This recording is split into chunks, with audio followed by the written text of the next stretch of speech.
کیا کہا کسی نے کہ ارض و سما کہاں تیری وسعت کو پا سکے،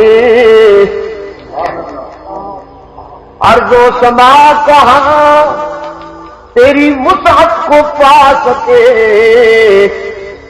میرا ہی دل وہ ہے کہ جہاں تو سما سکے۔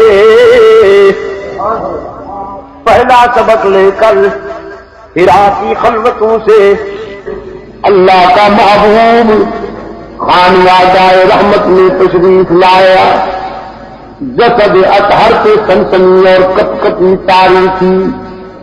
خدیجۃ کبریٰ رضی اللہ تعالی عنہا سے فرماتے ہیں زملونی زملونی زملونی نی خشیت علی نفسی، خدیجہ مجھ پر چادر ڈال دو، کمبل ڈال دو، مجھے تو جان کی فکر ہے۔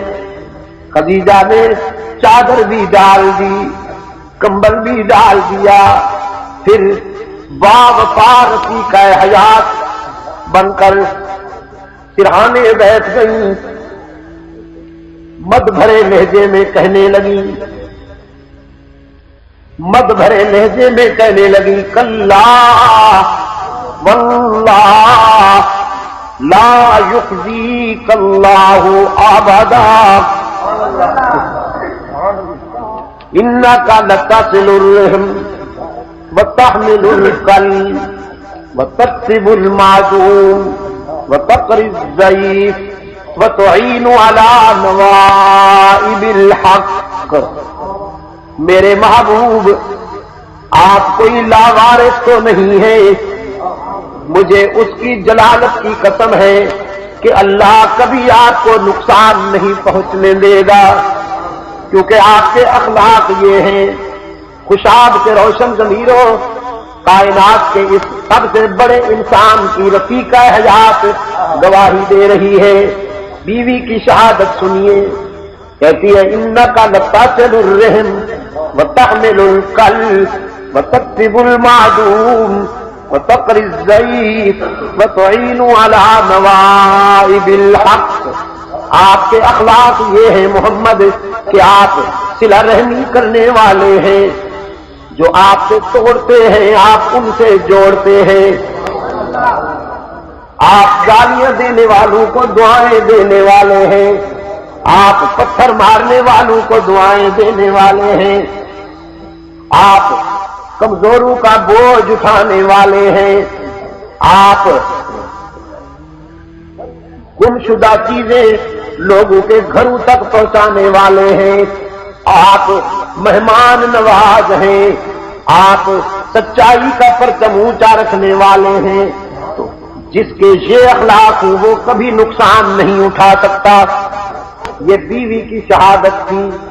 اب خادم کی سنیے، حضرت زید بن ثابت رضی اللہ تعالی عنہ، جنہیں اسی خدیجہ نے خرید کر کے رحمت عالم صلی اللہ علیہ وسلم کی خدمت کے لیے وقف کیا تھا۔ باپ کو پتہ چلا کہ میرا بیٹا مکہ میں خادم ہے، کسی ہاشمی گھرانے میں خدمت کرتا ہے۔ مکہ میں پہنچا حضرت زید کا باپ، لوگوں سے معلوم کرنے پر اسے پتہ چلا کہ وہ محمد عربی کے گھر میں خادم ہے صلی اللہ علیہ وسلم۔ حضرت زید کے پاس آئے، بچھڑے ہوئے باپ نے اپنے بیٹے کو سینے سے لگایا، آنسو کی روانی میں بتایا لخت جگر جب سے آئے ہو ہمارے گھر سے مسکراہٹیں بھی تیرے ساتھ چلی آئی ہے، اب تو ہماری چار دیواری میں آنسو کا بسیرا ہے، آہوں کا ڈیرا ہے۔ تیری ماں تو جیتے جی مر گئی، تیری بہنیں تجھے یاد کر کر کے روتی ہیں، آؤ میں تمہیں لینے آیا ہوں، بس اب دیر نہ کرنا، جلدی چلو۔ تیری ماں کی نگاہیں ہر وقت دروازے سے لگی رہتی ہیں کہ کب میرا لال نمودار ہوگا۔ زید نے کہا آقا جان یہ باتیں بعد میں ہوں گی، آؤ پہلے میں تجھے اپنے آقا سے ملا دوں۔ رحمت عالم صلی اللہ علیہ وسلم کی خدمت میں لائے۔ حضور صلی اللہ علیہ وسلم نے بڑی تکریم اور اعزاز کے ساتھ زید کے بعد کو خوش آمدید کہا، خیر خیریت پوچھی۔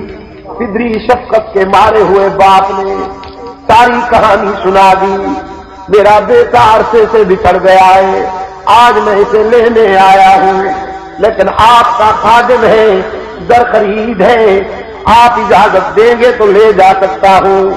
رحمت عالم صلی اللہ علیہ وسلم کے لبوں پر مسکراہٹ تیر آئی، تبسم چمک اٹھا، فرمایا سبحان اللہ، کتنی خوشی کی بات ہے کہ بچھڑا ہوا بیٹا باپ کو مل گیا، پوچھتے کیوں ہو، جلدی لے جاؤ، میں وصل کرنے آیا ہوں، قتل کرنے نہیں آیا، میں ملانے آیا ہوں، توڑنے نہیں آیا، ضرور لے جاؤ، لیکن بس اتنی شرط ہے کہ زید پہ جبر نہ ہونے پائے، بخوشی جائے تو اجازت ہے۔ باپ نے بیٹے کی طرف دیکھا، لگتے جگر اب تو تیرے آقا نے بھی اجازت دے دی، اٹھو نا، تیری مامتا منتظر ہے، تیری بہنوں کی شفقت منتظر ہے۔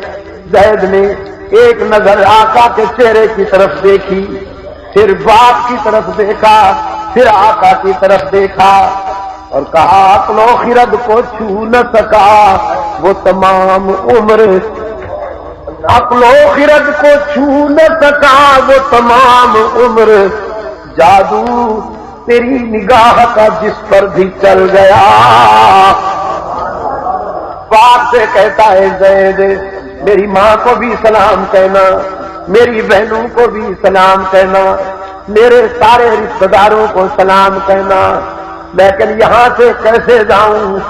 وہاں جاؤں تو آپ نظر آئیں گے، ماں بھی نظر آئے گی، بہنیں بھی نظر آئیں گی، لیکن یہ چہرہ تو نظر نہیں آئے گا جسے قرآن والضحیٰ کہتا ہے، یہ زلفیں تو نظر نہیں آئیں گی جسے قرآن واللیل اذا سجا کہتا ہے۔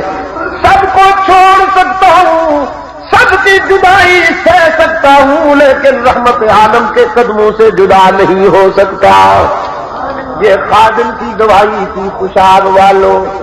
اب اڑوس پڑوس کی سنیے، پاران کی بلندیوں پر اللہ کا محبوب داعی حق و صداقت کی حیثیت سے پہلا خطاب کرنے کے لیے کھڑے ہیں۔ چادر ہلائی جا رہی ہے، مکہ والے کائنات کے اس سب سے سچے انسان کے ہاتھوں سے چادر ہلتی دیکھ کر بے ساختہ لپٹے حضور کے قدموں میں جمع ہو گئے۔ پورا مکہ آ گیا، ان پڑھ بھی آئے، دانشور بھی، خادم بھی آئے، مخدوم بھی، رعایا بھی آئی، آقا بھی، جوان بھی آئے، بوڑھے بھی، لیڈر بھی آئے، پبلک بھی۔ ایک اچھی خاصی گیدرنگ ہو گئی، بہت بڑا اجتماع ہو گیا۔ ہر شخص منتظر ہے کہ ان لبوں سے کیا نکلنے والا ہے۔ رحمت عالم صلی اللہ علیہ وسلم نے فرمایا، مکہ والوں لبثت فیکم عمرا، میں نے تمہارے اندر زندگی کی 40 بہاریں گزاری ہیں، آج تمہارے ضمیر پہ دستک دیتا ہوں، بے ساختہ تبصرہ کرو، هل وجدتمونی صادقا او کاذبا، تم نے مجھے سچا پایا ہے یا اس کے برعکس؟ سارے مکہ والے ایک زبان سے کہتے ہیں، جربناک مرارا ما رأینا فیک الا صدقا، عبداللہ کے یتیم، ہم نے کئی بار آپ کو آزمایا، جب بھی آزمایا سچا پایا۔ آپ تو صداقت کا نشان ہے، آپ تو دیانت کا اعلان ہے، آپ تو شرافت کا برہان ہے۔ یہ کوئی پوچھنے کی بات ہے؟ ہم تو آپ کو صادق و امین کے عنوان سے جانتے ہیں۔ خوشاب والوں، یہ کہہ کر مکہ والوں نے مبالغہ کیا ہے یا سچی بات کہہ دی؟ ہاں، مبالغہ تو نہیں کیا نا۔ مبالغہ تو وہ ہوتا ہے کہ جب تن کے کو شکیر بنا کر پیش کیا جائے، مبالغہ تو وہ ہوتا ہے کہ جب رائی کو پہاڑ بنا کر پیش کیا جائے، مکہ والوں نے کوئی مبالغہ نہیں کیا، بس اتنی بات کہی کہ جو دیکھا تھا اس کا اظہار کر دیا، اس لیے کہ حضور کا بچپن بھی ان کے سامنے، لڑکپن بھی ان کے سامنے، جوانی بھی ان کے سامنے۔ اور بچپن میرا دعویٰ ہے عزیز دوست، شاید کوئی سوچتا ہو کہ اعلان رسالت کے بعد آپ صلی اللہ علیہ وسلم کی زندگی پاکیزہ ہوئی، میں کہتا ہوں ولادت سے وصال تک آپ کی زندگی کا ہر زاویہ پاک ہی پاک ہے، بچپن بھی پاک ہے، لڑکپن بھی پاک ہے، آپ کی جوانی بھی پاک ہے۔ بچپن دیکھیے، حلیمہ سعدیہ جس نے اللہ کے محبوب کو دودھ پلانے کا اعزاز اور سعادت حاصل کی، اس وقت آئی جب رحمت عالم صلی اللہ علیہ وسلم مسند رسالت پر تشریف فرما تھے، اللہ کے رسول کی حیثیت سے تشریف فرما تھے، حلیمہ تشریف لائیں، رحمت عالم صلی اللہ علیہ وسلم نے اشارہ کیا، صحابہ نے راستہ دے دیا، حلیمہ قریب آئیں، رحمت عالم صلی اللہ علیہ وسلم کا ماتھا چوم لیا اور بیٹھ گئی۔ حضور نے خیر خیریت پوچھی، نبیذ تمر کا پیالہ پیش کیا، حلیمہ عرض کرتی ہے اللہ کے محبوب، آپ کے بچپن کی ایک ادا سوالیہ نشان بن گئی ہے، آج وضاحت چاہتی ہوں۔ آپ جب میرا دودھ پیتے تھے تو ہمیشہ دائیں طرف سے دودھ پیتے تھے، میں کوشش بھی کرتی تو کبھی آپ نے بائیں حصے سے دودھ نہ پیا، حالانکہ آپ کا بچپن تھا۔ فطرت مسکرائی، روح کائنات سے آواز آئی، حلیمہ پیغمبر بچپن میں بھی دیوانے نہیں ہوتے، فرزانے ہوتے ہیں۔ سرکار دو عالم صلی اللہ علیہ وسلم نے فرمایا حلیمہ تیرا بیٹا بھی تو انہی دنوں دودھ پیتا تھا، عبداللہ میرا رضائی بھائی بھی تو انہی دنوں دودھ پیتا تھا، تو اللہ کی منشا یہ ہوئی کہ ایک حصے سے میں دودھ پیا کروں، دوسرے حصے سے عبداللہ دودھ پیا کرے، تو مشیت عزی کے مطابق دایاں حصہ میرے لیے مخصوص ہو گیا، بایاں حصہ میرے بھائی کے لیے مخصوص ہو گیا، میں اپنے حصے سے دودھ پیتا رہا، میرا بھائی اپنے حصے سے دودھ پیتا رہا۔ حلیمہ کہتی ہے یہی تو بات ہے، یہی تو بات ہے جو میں پوچھنا چاہتی ہوں کہ عبداللہ تو کبھی کبھی آپ کے حصے سے بھی دودھ پی لیتا تھا، لیکن میں کوشش بھی کرتی تو کبھی آپ نے عبداللہ کے حصے سے دودھ نہیں پیا۔ تو سارے دو عالم صلی اللہ علیہ وسلم نے فرمایا حلیمہ عبداللہ کو دودھ پی سکتا تھا میرے حصے سے، لیکن میں کیسے پیتا؟ میں تو دنیا کو عدل و انصاف کا سبق دینے کے لیے آیا ہوں۔ اگر میں بھی اپنے بھائی کے حصے سے دودھ پی لیتا تو شاید کسی کے ذہن میں یہ بات آتی جو اپنے بھائی سے انصاف نہیں کر سکتا وہ دنیا کو عدل کا کیا سبق پڑھائے گا۔ وہ معیار عدل جو دنیا کے سامنے پیش کرنے کے لیے رحمت عالم آئے تھے، اللہ نے بچپن میں بھی اس معیار پہ قائم رکھا اپنے محبوب کو۔ جوانی کی ایک چمکتی ہوئی ادا، جوانی کی ایک چمکتی ہوئی ادا، تجارت کے سفر پر اپنے چچا ابو طالب کے ساتھ شام کو جا رہے ہیں، تجارتی قافلہ ایک عبوری ٹھکانے پہ پہنچا، راستے میں ایک عبوری ٹھکانہ تھا، ایبھاک سے ٹھنڈے پانی کا چشمہ تھا، میٹھے پانی کا چشمہ تھا، گھنی چھاؤں کے درخت تھے، قافلے کچھ دیر رکا کرتے تھے۔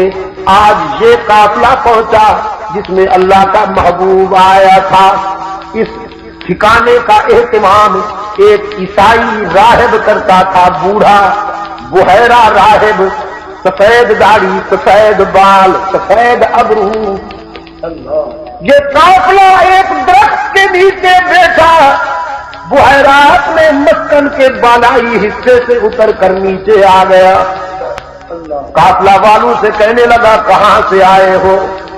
بتایا گیا مکہ سے۔ پھر پوچھا تمہارا لیڈر کون ہے، تمہارا امیر کون ہے؟ انہوں نے اشارہ کیا ابو طالب ہاشمی کی طرف۔ پھر تیسرا سوال کیا اس لڑکے کا کیا نام ہے؟ قافلہ والوں نے کہا محمد ہے، احمد ہے صلی اللہ علیہ وسلم۔ بحیرہ نے ہاتھ میں ورقے سے انہیں دیکھا، پھر رحمت عالم صلی اللہ علیہ وسلم کے چہرے کی طرف دیکھا، پھر چوتھا سوال کیا یہ کس کا لڑکا ہے؟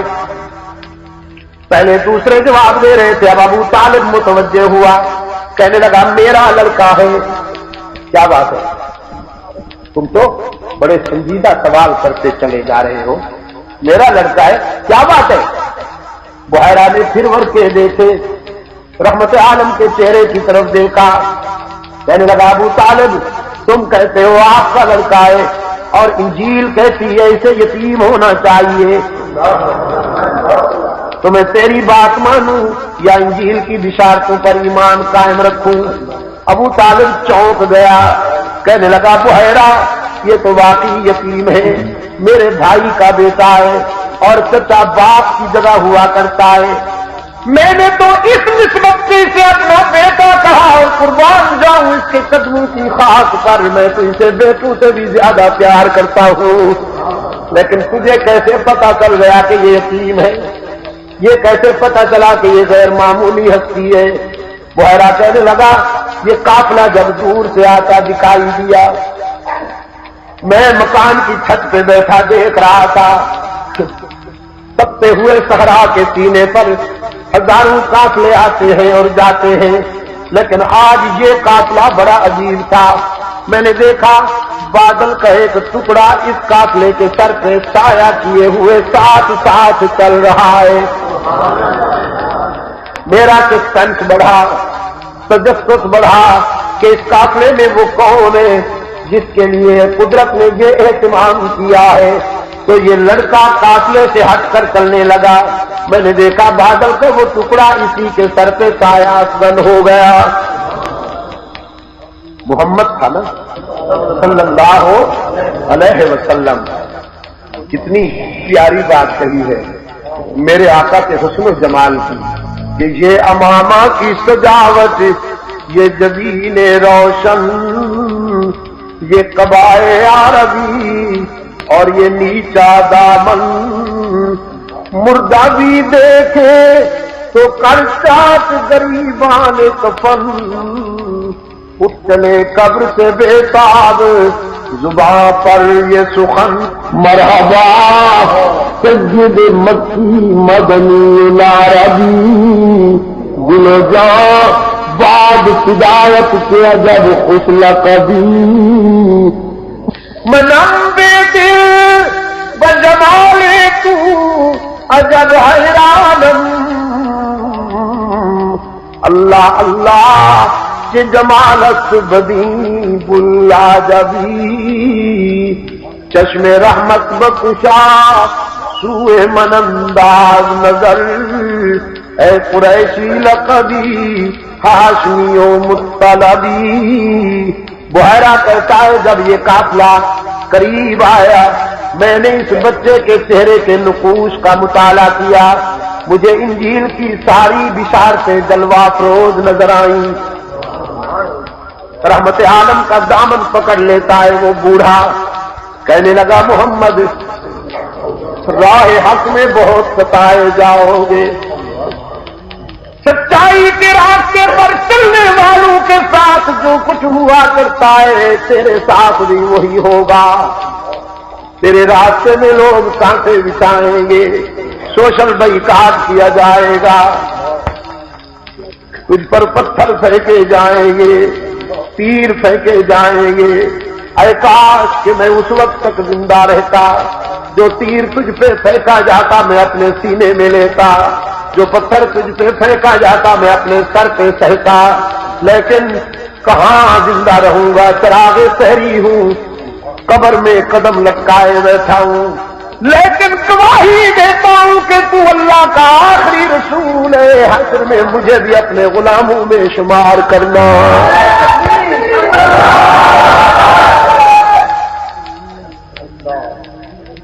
یہ میرے آقا کی لڑکپن کی چمکتی ہوئی ادا ہے۔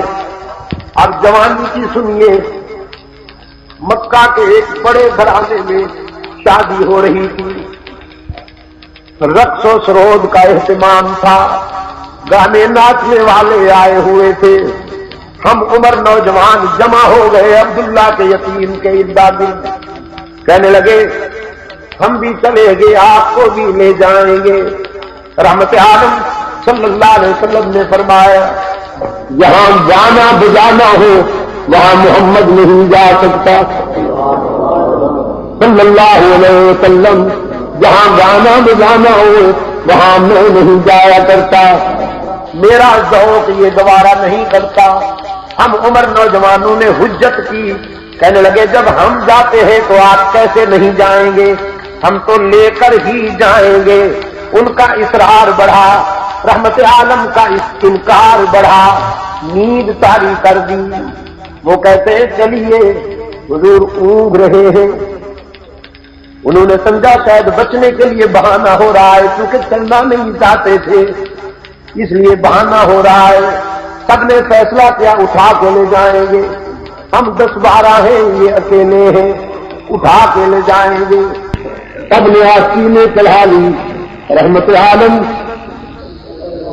صلی اللہ علیہ وسلم نے فرمایا اللہ نے میرا ویٹ اتنا بڑھا دیا، میرا وزن اتنا بڑھا دیا کہ سب زور لگا لگا کر تھک گئے، اٹھا کے لے جانا تو کہاں، مجھے تو ہلا بھی نہ سکے۔ وہ محفل کہ جہاں محمدی اخلاق کے خلاف بات ہونے والی تھی، اللہ نے اس محفل میں جانے سے اپنے محبوب کو محفوظ رکھا۔ کتاب کے روشن ضمیروں، اس لیے کہتا ہوں مکہ والوں نے مبالغہ نہیں کیا، جو دیکھا تھا وہی کہہ دیا۔ دربنا کا مرارا مارائنا فیک الا صدقا، ہم نے آپ کو کئی بار آزمایا، جب بھی آزمایا سچا پایا۔ رحمت عالم صلی اللہ علیہ وسلم نے فرمایا مجھے سچا مانتے ہو، صادق اور امین کہتے ہو تو پھر جو کہوں مانو گے؟ کہنے لگے بالکل مانیں گے۔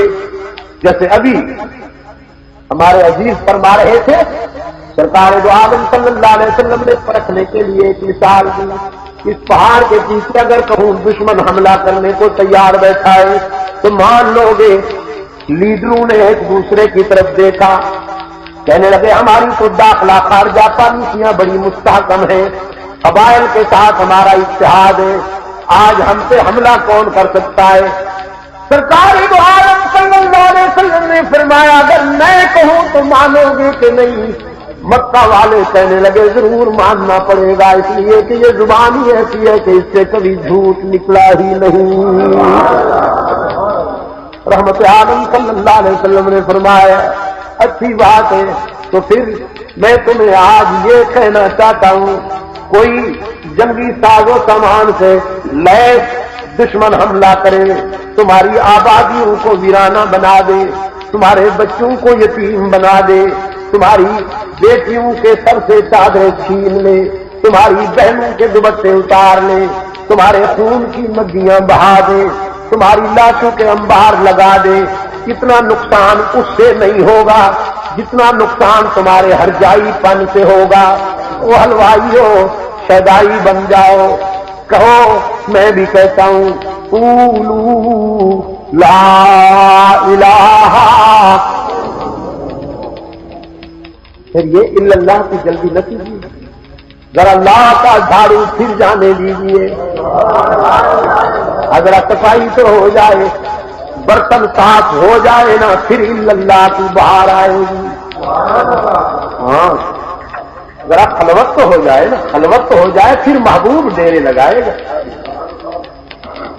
حضرت گنگوہی رحمت اللہ علیہ آخری وقت میں بستر علالت سے سوئے ہوئے ہیں، فرماتے ہیں ہر تمنا دل سے رخصت ہو گئی، ہر تمنا دل سے رخصت ہو گئی،